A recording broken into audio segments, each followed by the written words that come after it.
Welcome back. Laying the law down, the Biden administration is moving forward with a mandate to get the vaccine, despite questions of its legality. The Consumer Brands Association, a trade group representing companies like Coca-Cola and General Mills, sent a letter to the president asking who would enforce and verify vaccinations.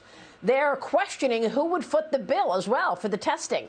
Judicial Watch President Tom Fitton joins me now to talk more about that. Tom, it's great to have you. Thanks very much for being here. So, the Biden administration has blown off the Supreme Court a number of times in this last 7 months, including the moratorium on evictions.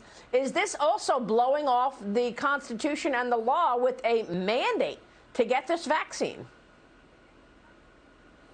Well, that eviction decision that went against the Biden administration, I think, is going to be important in how to analyze these vaccine mandates. The first question is, did the law setting up OSHA, the Occupational Safety and Health Administration, a law designed to basically make sure boxes don't fall on your head at work, allow the Biden administration to require mandates and require you to take tests?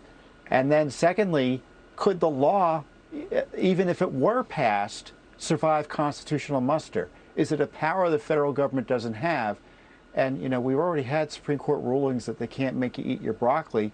I can't imagine this Supreme Court's going to be terribly interested or keenly interested in supporting a law, in theory, that would require you to take a medicine or a vaccine and submit to testing. I mean, if the Trump administration came back in and required you to start taking preventatives, potentially, and we all know the drugs that have been out there that have been seen to be helpful potentially on COVID, what would the left think of that? This is an extraordinary expansion of government power and would require, as that consumer, the industry group notes, a sort of Big Brother type regime to monitor your personal health decisions. Yeah. Tom, you've been doing freedom of information requests, FOIA, through your efforts. You've really uncovered corruption in Washington and have been doing a great job in terms of pushing back on this radical agenda and corruption as well. Tell me what strikes you most from all of your work and what you're going to be focusing on. What are your priorities right now, Tom? Well, what's interesting is Fauci and the CDC, NIH, and his agency, which is a sub-agency, they're just like the old deep state we've been worried about with the CIA, the NSA, the FBI, the DOJ. They're political animals. They make decisions not based, in the case of the national security state, the national security of the United States. They make decisions based on politics.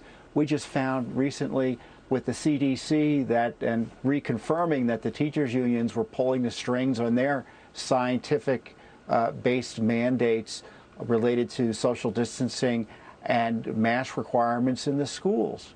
And then, of course, we have the elephant in the room, which is the failure of this Justice Department and this FBI on a related matter, well, not a related matter, but on a separate matter, to investigate the evidence of Biden corruption that's still sitting out there, that if a quarter of which was alleged against President Trump, there would have been multiple special counsels. Yeah. Well, it's unbelievable that the Hunter Biden story was censored by social media, and even the FEC is blowing it off in terms of no big deal. Nothing to see here, Tom.